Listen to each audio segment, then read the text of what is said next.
Rewari police ने 4 अलग-अलग वारदातों को अंजाम देने वाले अपराधियों को तुरंत गिरफ्तार करने में बड़ी सफलता हासिल की है।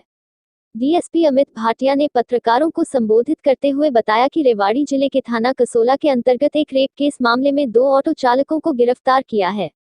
वहीं दूसरी घटना गांव लादवास में एक नाबालिग ने भाई बहन के झगड़े में कुलदीप नामक व्यक्ति की कुल्हाड़ी से हत्या कर दी थी के मामले में आरोपी नाबालिग को गिरफ्तार कर लिया है। तीसरी वारदात धारूहेड़ा के सेक्टर 6 में कंपनी में कार्यरत उत्तर प्रदेश की एक नेहा नामक लड़की की 2 युवकों द्वारा हत्या करने के मामले में घटना को अंजाम देने वाले 2 आरोपियों को तुरंत गिरफ्तार कर लिया है। तो चौथी घटना 13-14 जनवरी को महेश्वरी के पास मिले एक अज्ञात शव की पोस्टमार्टम रिपोर्ट के बाद शक के आधार पर गिरफ्तार किए गए उसी गांव के जितेंद्र नामक व्यक्ति से पूछताछ के बाद खुलासा हुआ कि उसने ही इस घटना को अंजाम दिया था। इस गुत्थी को भी पुलिस ने सुलझा दिया है। डीएसपी भाटिया ने बताया कि पकड़े गए अपराधियों को अब पुलिस न्यायालय में पेश कर उन्हें रिमांड पर लिया जाएगा और आगे की पूछताछ होगी। उन्होंने कहा कि पुलिस का एक ही उद्देश्य है कि कोई भी अपराधी हो उसे सजा मिले और जेल की सलाखों के पीछे जाए। कृपया हमारे चैनल को लाइक शेयर सब्सक्राइब जरूर करें।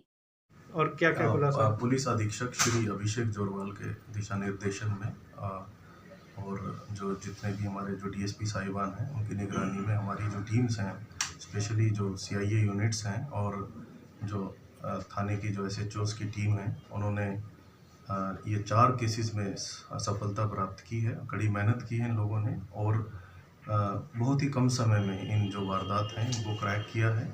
पहली वारदात कसोला क्षेत्र की है, जिसमें एक युवती के साथ ऑटो में रेप हुआ था रात्रि के समय, तो उसमें 2 युवकों को हमने गिरफ्तार किया है।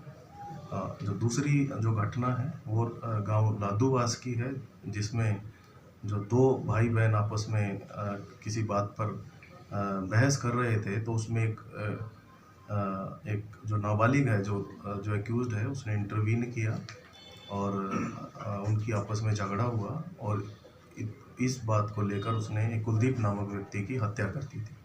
तो इसमें जो नाबालिग है उसको भी हमने अपनी अभिरक्षा में लेकर और उसको जो ये है सुधार गृह है फरीदाबाद, उसमें उसको भेज रहे हैं। तीसरी वारदात है आज सुबह सेक्टर 6 जो हाउसिंग बोर्ड है उसमें एक नेहा नामक एक 22 वर्षीय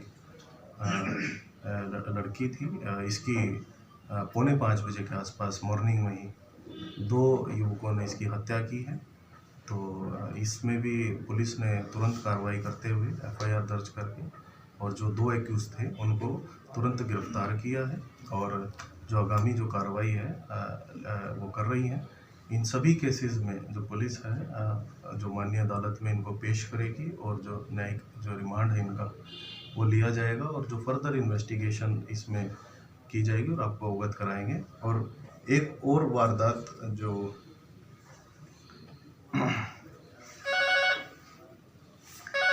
की है 13 और 14 जनवरी की रात एक डेड बॉडी हमें मिली थी, जिसको आइडेंटिफाई किया गया था वीरेंद्र नामक एक युवक जो उसी गांव से थे, महेश्वरी से। और उसमें जो प्रारंभिक जो पीएमआर जो रिपोर्ट थी वो इशारा कर रही थी कि कहीं ना कहीं इस व्यक्ति की ने कोई एक्सीडेंटल डेथ नहीं है, कुछ और है। तो इसमें 302 मर्डर के सेक्शंस के अंडर हमने केस रजिस्टर कर लिया था और इसकी इन्वेस्टिगेशन मेरे द्वारा स्वयं लाई जा रही थी। और ड्यूरिंग इंटेरोगेशन जो हमारे प्राइम सस्पेक्ट्स थे हमने उनको इंटेरोगेट किया और इंटेरोगेशन में पता चला कि उसी गांव के एक जो व्यक्ति है जितेंद्र उर्फ टेंडर, उसने इस हत्या को अंजाम दिया है। इस केस में भी जो आगामी इन्वेस्टिगेशन है वो जारी रहेगी और माननीय अदालत से जो एक्यूज्ड है उसका रिमांड सीख किया जाएगा। और हमारा यही उद्देश्य रहता है हर एक केस में कि जो क्रिमिनल्स हैं हम उसको जेल की सलाखों के पीछे भेजें और मेहनत करें।